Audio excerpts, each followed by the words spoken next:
সত্য, এক ভয়ঙ্কর অথচ অপরিহার্য ভুল। নীৎশে একবার বলেছিলেন, সত্য হল সেই ধরনের ভুল যা ছাড়া একটি নির্দিষ্ট প্রজাতির জীব বাঁচতে পারে না। আজকের এই তথাকথিত পোস্ট ট্রুথ যুগে দাঁড়িয়ে আমার মনে হয় তিনি কতটা সঠিক ছিলেন। কিন্তু আরিফ, নীৎশের এই উক্তি কি আরও ভয়ানক একটি সত্যকে উন্মোচন করে না, যে আমরা সত্যকে প্রয়োজন অনুযায়ী সংজ্ঞায়িত করি? আমাদের অস্তিত্বের জন্য যেটা দরকার সেটাই হয়ে ওঠে আমাদের সত্য। ঠিক, এবং এখানেই লুকিয়ে আছে সত্যের সবচেয়ে বিপজ্জনক দিক। সত্য কখনো নিরপেক্ষ নয়, এটি সবসময় কোনো না কোনো ক্ষমতা কাঠামোর সেবা করে। ফুকো যেমন বলেছেন, জ্ঞান হল ক্ষমতা, আর সত্য হল জ্ঞানের সবচেয়ে শক্তিশালী রূপ। কিন্তু এই কথাটি কি আমাদের একটি নৈরাজ্যবাদী অবস্থানে নিয়ে যায় না? যদি সত্য নিরপেক্ষ না হয়, তাহলে কি আমরা পূর্ণভাবে আপেক্ষিকতাবাদের কাছে আত্মসমর্পণ করব? তোমার সত্য, আমার সত্য, এই ধরনের সস্তা দর্শনে? না নিহারিকা, আমি বলছি না যে সত্য নেই, আমি বলছি সত্যের রাজনীতি আছে।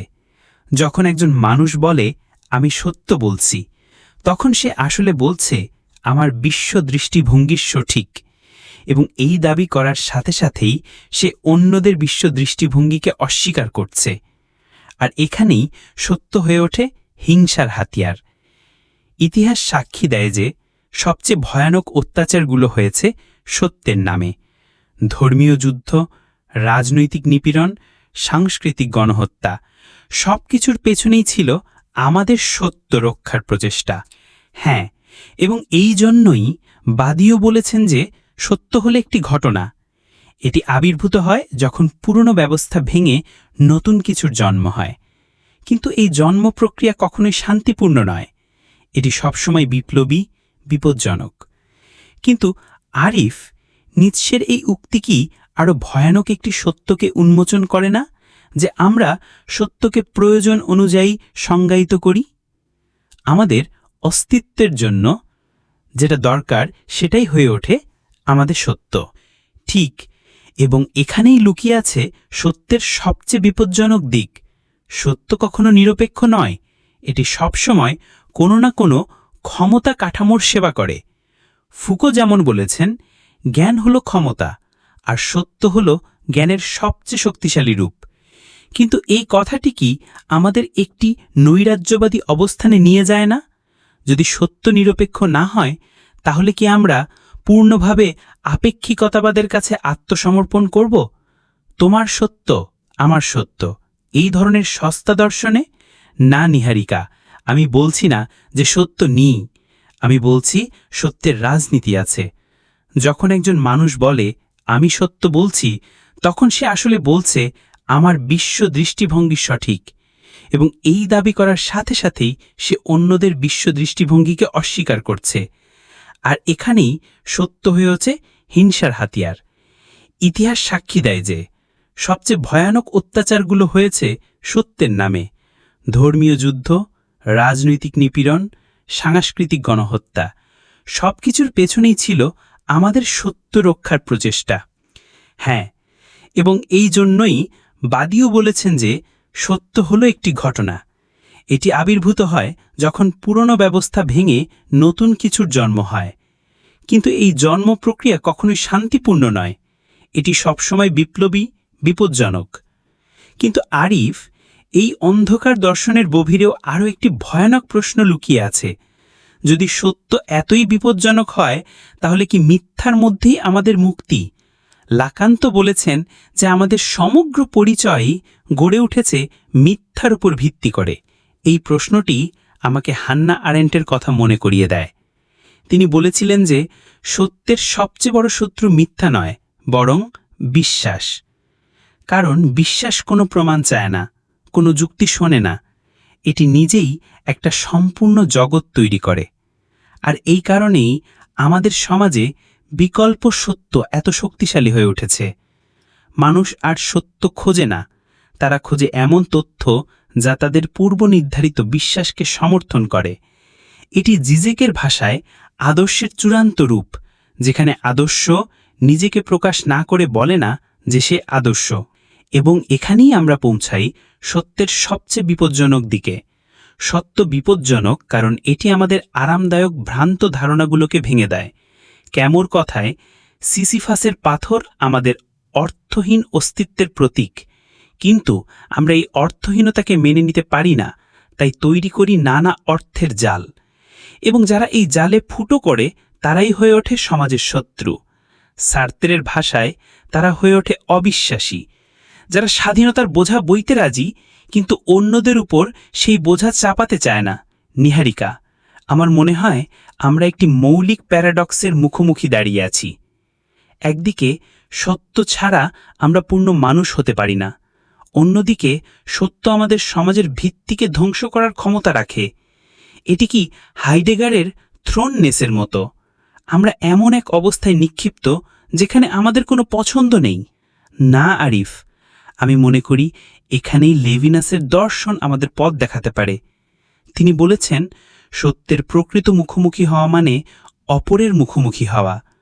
সত্য কোনো বিমূর্ত ধারণা নয়, এটি অপরের মুখে প্রতিফলিত হয় আমাদের দায়বদ্ধতার রূপে। কিন্তু এই দায়বদ্ধতার ধারণা কি আমাদের আরও গভীর অন্ধকারে নিয়ে যায় না? যদি আমি অপরের কাছে দায়বদ্ধ, তাহলে আমার নিজের সত্যের কি হবে? আমি কি আমার নিজের অস্তিত্বকে বিসর্জন দেব অপরের সত্যের কাছে? এখানেই এসে যায় দেরিদার ডিকনস্ট্রাকশনের ধারণা। সত্য কোনো স্থির বস্তু নয় যাকে আমরা অধিকার করতে পারি। এটি একটি চলমান প্রক্রিয়া, যেখানে অর্থ ক্রমাগত স্থগিত হতে থাকে। আমাদের সত্য আর অপরের সত্যের মধ্যে কোনো চূড়ান্ত সমাধান নেই, আছে শুধু একটি অসমাপ্ত কথোপকথন। তাহলে কি আমরা বলতে পারি যে সত্য বিপজ্জনক? কারণ এটি আমাদের চূড়ান্ত ভ্রান্ত ধারণা ভেঙে দেয়। আমরা চাই একটি নির্দিষ্ট স্থায়ী উত্তর, কিন্তু সত্য আমাদের দেয় ক্রমাগত প্রশ্ন। হ্যাঁ, এবং এই প্রশ্নগুলোর মধ্যেই লুকিয়ে আছে আমাদের স্বাধীনতা। ফ্র্যাঙ্কেল যেমন বলেছেন, মানুষের সবচেয়ে বড় স্বাধীনতা হল যে কোনো পরিস্থিতিতে নিজের মনোভাব বেছে নেওয়ার স্বাধীনতা। সত্য আমাদের সেই বেছে নেওয়ার দায়িত্ব চাপিয়ে দেয়। কিন্তু নিহারিকা, এই দায়বদ্ধতার বোঝা কি অসহনীয় নয়? বিশেষ করে যখন আমরা জানি যে আমাদের প্রতিটি পছন্দের পরিণতি ভোগ করতে হবে শুধু আমাদেরই নয়, অন্যদেরও। এটাই তো সত্যের সবচেয়ে বিপজ্জনক দিক আরিফ। সত্য আমাদের নিষ্পাপতা কেড়ে নেয়। একবার আমরা সত্য জেনে ফেললে আমরা আর অজ্ঞতার দোহাই দিতে পারি না। আমরা হয়ে উঠি পূর্ণ দায়বদ্ধ। আর এই দায়বদ্ধতা থেকে পালানোর জন্যই হয়তো মানুষ সত্যকে এড়িয়ে চলে সেই সব প্রশ্ন যার উত্তর তাদের আরামদায়ক জীবনযাত্রায় পরিবর্তন আনতে পারে। কিন্তু আরিফ, এই পালিয়ে বাড়ানো কি আমাদের আরও গভীর অস্তিত্বগত সংকটে ফেলে না? কিয়েরকেগার যেমন বলেছেন, মানুষ হলো একটি অসুস্থতা, আমরা নিজেদের কাছেই সমস্যা। হ্যাঁ, এবং এই অসুস্থতার একমাত্র চিকিৎসা হল সত্যের মুখোমুখি হওয়া। কিন্তু এই চিকিৎসা প্রক্রিয়া এতটাই যন্ত্রণাদায়ক যে বেশিরভাগ মানুষ অসুস্থ থাকাকেই বেছে নেয়, এবং সমাজও তাই চায়। সুস্থ সচেতন নাগরিক কোনো ব্যবস্থার জন্য আরামদায়ক নয়। তারা প্রশ্ন করে, দাবি করে, পরিবর্তন চায়। অসুস্থ বিভ্রান্ত মানুষ অনেক বেশি নিয়ন্ত্রণযোগ্য। তাহলে কি আমরা বলতে পারি যে সত্য বিপজ্জনক? কারণ এটি ব্যবস্থার জন্য বিপজ্জনক। সত্য হল স্ট্যাটাসকোর শত্রু। হ্যাঁ, কিন্তু আরও গভীর অর্থে গ্রামসি যেমন বলেছেন, আধিপত্য শুধু জোর করে বজায় রাখা হয় না, এটি সম্মতির মাধ্যমেও টিকে থাকে। আর এই সম্মতি তৈরি হয় একটি নির্দিষ্ট সাধারণ জ্ঞানের মাধ্যমে। আর সত্য এই সাধারণ জ্ঞানকে প্রশ্নবিদ্ধ করে। এটি দেখায় যে যাকে আমরা স্বাভাবিক মনে করি তা আসলে একটি নির্মাণ। এটি দেখায় যে বিকল্প সম্ভব, এবং বিকল্পের সম্ভাবনাই সবচেয়ে বিপজ্জনক জিনিস। আলথুসের যেমন বলেছেন, আমরা জন্ম থেকেই একটি আদর্শিক যন্ত্রের মধ্যে আটকা পড়ে থাকি। এই যন্ত্র আমাদের শেখায় কি সম্ভব আর কি অসম্ভব। কিন্তু নিহারিকা, এইসব অ্যানালিসিসের পর একটা প্রশ্ন থেকেই যায়, যদি সত্য এতই বিপজ্জনক হয়, এটি সমাজ, ব্যক্তি, এমনকি আমাদের নিজেদের অস্তিত্বের জন্য হুমকি হয়ে ওঠে, তাহলে আমরা সত্যের পিছনে ছুটব কেন? এই প্রশ্নের উত্তর খুঁজতে গেলে আমাদের যেতে হবে অস্তিত্বের সবচেয়ে মৌলিক স্তরে। আমি মনে করি মানুষের মধ্যে একটা অদম্য প্রেরণা আছে সত্যের দিকে। এটি আমাদের প্রজাতিগত বৈশিষ্ট্য। কিন্তু এই প্রেরণা কি আত্মধ্বংসী নয়? যদি সত্য আমাদের ক্ষতি করে, তাহলে বিবর্তনের দৃষ্টিকোণ থেকে এই প্রেরণা টিকে থাকার কথা নয়। হয়তো এখানেই আমাদের মানবিকতার সবচেয়ে সুন্দর দিক। আমরা শুধু বেঁচে থাকতে চাই না, আমরা মানুষ হয়ে বাঁচতে চাই, এবং মানুষ হওয়ার মানেই হল সত্যের সন্ধান করা, যতই বিপজ্জনক হোক। তাহলে কি আমরা বলতে পারি যে সত্যের প্রতি আমাদের আকর্ষণ আসলে একটি ট্র্যাজিক প্রেম? আমরা জানি এটি আমাদের ধ্বংস করবে, কিন্তু তবুও আমরা এর থেকে দূরে থাকতে পারি না। হ্যাঁ, এবং এই ট্র্যাজেডি হয়তো আমাদের মহত্ব। নিৎসে বলেছিলেন, যা আমাদের হত্যা করে না তা আমাদের শক্তিশালী করে। কিন্তু সত্যের ক্ষেত্রে হয়তো বলা যায়, যা আমাদের হত্যা করে সেটাই আমাদের মানুষ করে। সত্যের চূড়ান্ত মূল্য স্বাধীনতা। তাহলে কি আমরা পৌঁছাই আমাদের আলোচনার সবচেয়ে অন্ধকার অংশে? সত্য বিপজ্জনক কারণ এটি আমাদের দেখায় যে আমাদের অস্তিত্ব কতটা ভঙ্গুর, কতটা অর্থহীন। কিন্তু এই দেখানোর মধ্যেই লুকিয়ে আছে আমাদের একমাত্র আশা। এই আশা যে যদি আমরা আমাদের অর্থহীনতাকে মেনে নিতে পারি, তাহলে আমরা নিজেরাই আমাদের অর্থ তৈরি করতে পারি। সার্ত্রের ভাষায়, অস্তিত্ব সারবস্তুর পূর্বে। আমরা প্রথমে আছি, তারপর আমরা ঠিক করি আমরা কি। কিন্তু এই স্বাধীনতা কি আরেক ধরনের অভিশাপ নয়? যখন সবকিছুই সম্ভব, তখন কিছুই অর্থহীন থাকে না। হয়তো এইটাই মানুষের চূড়ান্ত পরীক্ষা। আমরা কি অর্থহীনতার মুখে দাঁড়িয়েও নিজেদের মানবিকতা বজায় রাখতে পারি? আমরা কি শূন্যতার মধ্যেও ভালোবাসা, সৌন্দর্য, ন্যায় বিচারের মতো মূল্যবোধ তৈরি করতে পারি? এবং এখানেই হয়তো সত্যের প্রকৃত মূল্য। সত্য আমাদের কাছ থেকে সব নিরাপত্তা কেড়ে নেয়,